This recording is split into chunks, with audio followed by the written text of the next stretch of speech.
And a Fox News alert to begin happening now on Hurricane Sandy. That storm already slamming Cuba. Now we have brand new tracking, which shows where this massive system might be headed next. And it is not good news for those who live in the northeastern United States.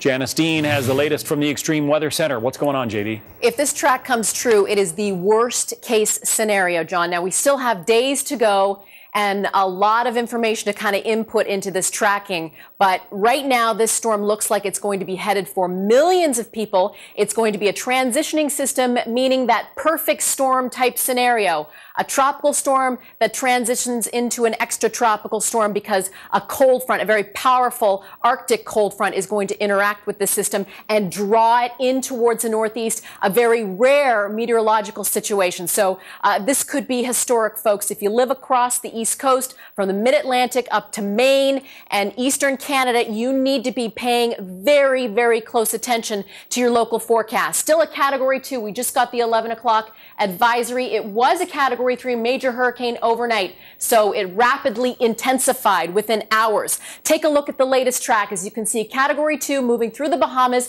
It hugs the coast Friday into Saturday, but look at what happens as we head into early next week. The worst case scenario right now, moving right into millions upon millions of people. And this could cause extensive, catastrophic damage. I'm not just standing here making this stuff up. I want people to really pay attention to this because, again, this could be worst case scenario. At any rate, we're dealing with high seas, rip currents, beach erosion, coastal flooding, certainly storm surge as this storm moves on shore. The exact point or location where it's going to move on shore still not known yet, and the exact strength still not known yet. But we are going to see torrential rain and flooding inland. High winds, 60, 80 miles per hour, significant power outages that could last for weeks for millions of people, and down trees, John. We've still got foliage on the trees, and winds in excess of 60, 70, 80 miles per hour is going to cause extensive damage. I just want to show you one of our reliable forecast models.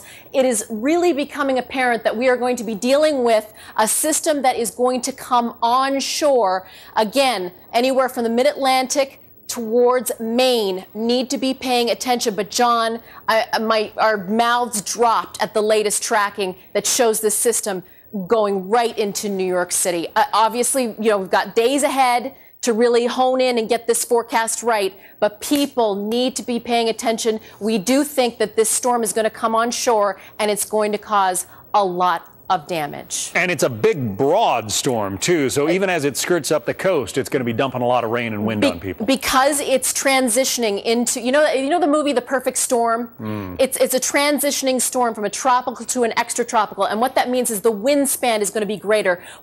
Tropical storm force winds extending 300, 400 miles from the center of this storm. Wow. It's going to be a battering storm affecting one of the largest city in the nation. Wow. Janice Dean, thank you. And I know you'll have more on that throughout the hour. Thank you, Janice. You bet.